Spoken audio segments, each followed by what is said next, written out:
Всем привет, такие Кей. У меня есть обзор на первый сезон данного аниме. Меня этот тайтл сразу привлек, и я рада, что достаточно быстро выходят новые сезоны, и вообще этому аниме уделяется внимание. Но мне кажется, ему недостаточно уделяется внимания именно в аниме-сообществе. Все, что я буду обсуждать, будет в тайминге под видео, поэтому пока что небольшое интро. Я смотрю аниме уже более 10 лет, обзоры я начала делать около 5 лет назад. То есть, грубо говоря, 5 лет я смотрю почти все выходящие в сезоне сериалы. Ну, кроме 3-5 минуток, например, или каких-то новых сезонов тех аниме, которые меня не зацепили в первом сезоне. Я думаю, со всеми такое происходит, когда только начинаешь смотреть аниме, то большая часть тайтлов запоминается, так как каждый раз это новый опыт. Чем дальше, тем больше ты смотришь, и тем меньше тайтлов тебя действительно цепляют. И пусть большая часть аниме в сезоне это что-то, что я когда-либо видела или просто скучное, но иногда попадается что-то действительно увлекательное. И «Золотое божество» оказалось как раз таким тайтлом. Концепт сюжета в целом простой. Девочка Эно Сирипа и ветеран русско-японской войны Сайди Сугимото отправляются в путешествие, чтобы найти клад, спрятанный отцом Сирипы. Нельзя сказать, что это очень уникальная завязка, если мы не берем в расчет личности героев, но автор сумел построить настоящие эмоциональные американские горки,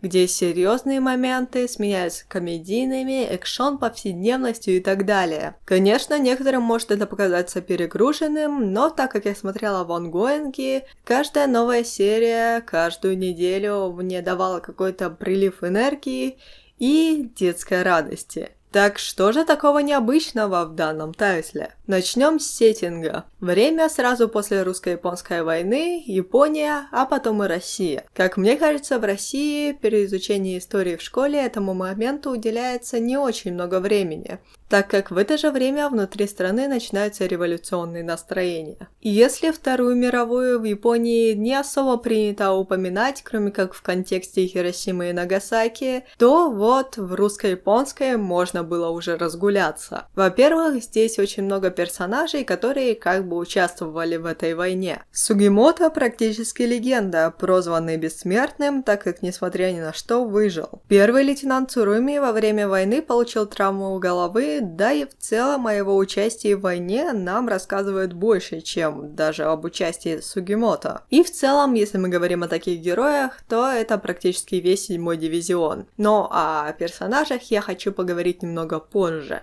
Также в сюжет прекрасно вписаны другие исторические события, например, убийство Александра II. Это чисто мое мнение, но мне кажется, очень часто исторические аниме нудные, если мы не берем вкрапление чего-то другого в этот жанр, например, фантастики или чего-то похожего. Они могут начинаться интересно, но потом скатываются в какую-то монотонность, даже если это сражение. Я не знаю, как это работает, но это так. В случае с «Золотым божеством» оно не только не скатилось во что-то нудное, но и стало более захватывающим, как раз благодаря тем эмоциональным американским горкам, которые я упоминала ранее. При этом все выглядит достаточно гармонично, и ты веришь, что в данной реальности это нормально. Да, нужно отметить, что это альтернативная некоторые исторические события лучше, конечно, погуглить.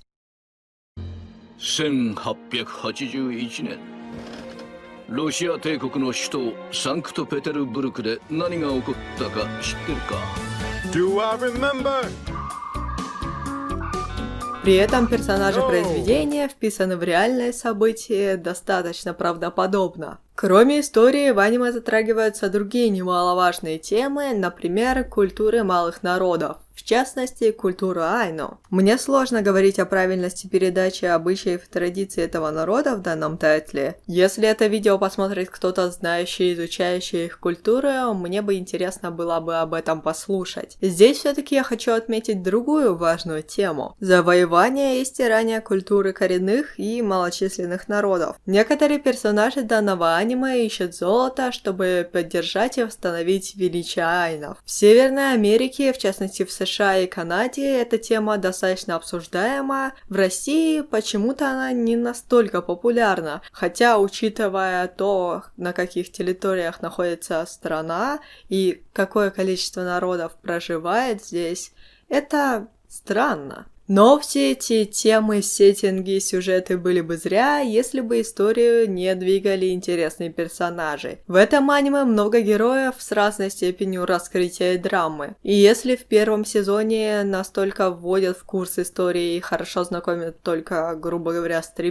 персонажами, это Сирибэ, Сугимото и Шираиси, ну и, наверное, с лейтенантом Цуруми как антагонистом, но чем дальше, тем больше появляется персонажей, которые будут влиять на историю, все больше персонажей становятся менее однозначными. И это тоже вовлекает, так как ты не знаешь, что может скрываться в прошлом каждого героя. Самый однозначный персонаж, к которому мое отношение не изменилось за все время, это Срипа. Она слишком юна, чтобы иметь запутанное прошлое. Она дочь, которая любит своего отца и хочет его найти. Ну или хотя бы побольше узнать о нем. А ее отец личность действительно незаурядная. Но тут будут спойлеры, поэтому его мы обсуждать сегодня не будем. Сугимото в целом тоже достаточно прост. Его мучает прошлое, но больше потому, что он выжил, в отличие от его боевых товарищей. Нас не настолько посвящают в его военные похождения. Некоторые моменты мы даже узнаем из воспоминаний других героев. Но из того, что у нас есть, понятно, что он в этой истории такой ояж. Как бы странно это ни звучало по отношению к военному. Просто на фоне других героев он выглядит таким благородным простачком. Сираиси — это персонаж для комедийных моментов. Да, он влияет на историю и раскрытие других персонажей. Например, в 3-м сезоне через него нам показывают решительность Срипы и насколько она изменилась.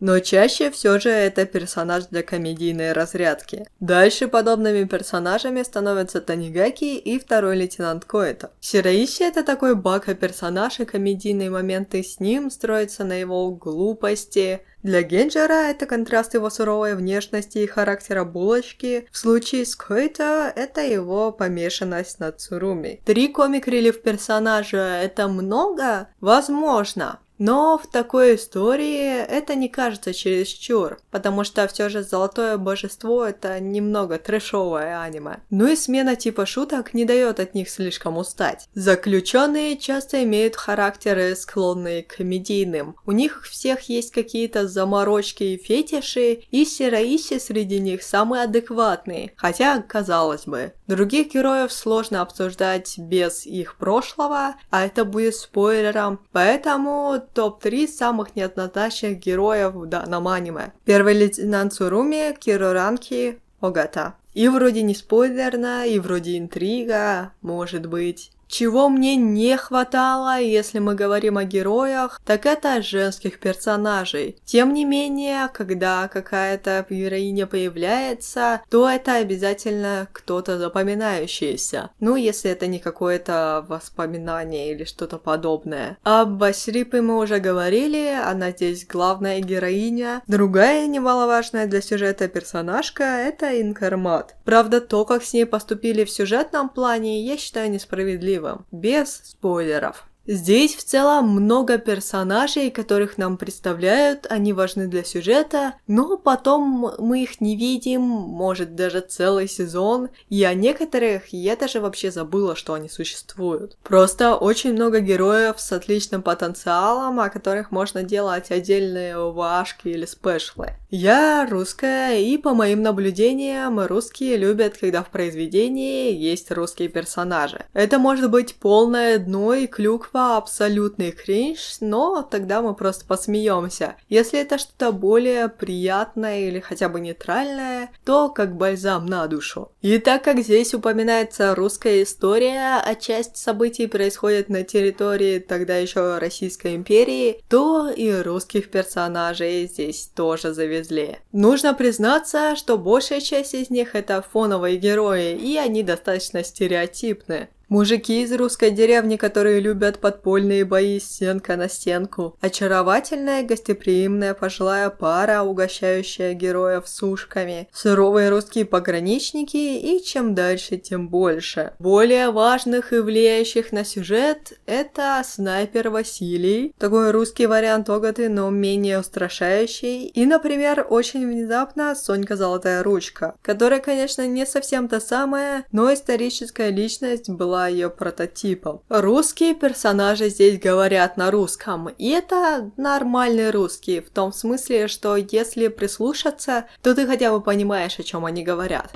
А что за дело у японского солдата в нашей деревне? Да, говорят с акцентом, да, в некоторых моментах приходится даже сосредоточиться, чтобы понять, но видно, что старались. Например, вспоминая Дюрарару, где Саймон иногда говорил какие-то русские фразы, там вообще ничего не было понятно. Здесь все же приятно, что люди старались. Конечно же, у каждого тайтла есть свои минусы. В «Золотом божестве» в первую очередь это графон. В первом сезоне меня выгнали в ступор 3D-модельки медведей, взятые где-то по скидке. Да, дальше их нет, но мы все это запомнили. В последующих сезонах бюджет увеличился, поэтому стало лучше, но я не скажу, что это отличный графон. Осты здесь неплохие, но я не запомнила ни один. Даже грустно как-то. Но все это компенсируется увлекательной историей, а она самое главное. Вот такое мое мнение о 3 сезонах Золотого Божества. И, как всегда, всем спасибо за просмотр. Увидимся в моем следующем видео.